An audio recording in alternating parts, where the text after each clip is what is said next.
keby. Ja si predtým, že toto máte, aj toto poprosíme. Please, would you register?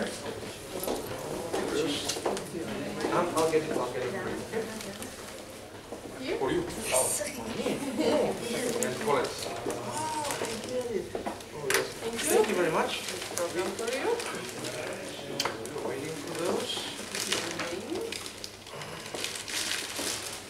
Here. Milí kolegovia, dovolte, aby sme otvorili dnešnú konferenciu. Je to už 4. ročník konferencie, ktorú poriada naše pracovisko Katedra politológie Trenčianskej univerzity Alexandra Dubčeka v Trenčíne na tému aktuálne otázky politiky. Ja chcem všetkých veľmi pekne privítať na pôde našej katedry.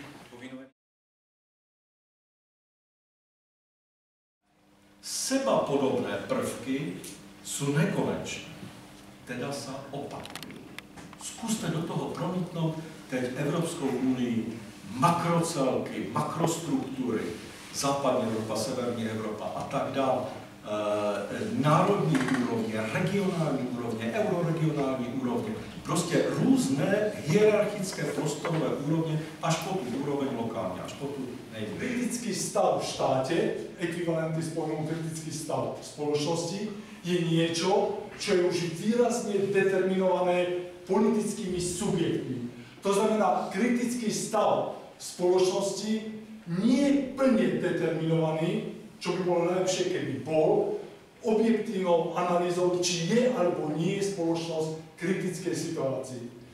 For many centuries, the sacred name Macedonia was buried down in the world history and mentioned only in terms of something which is shining, something which is powerful, something that represents element of pride of all nations and the Balkans.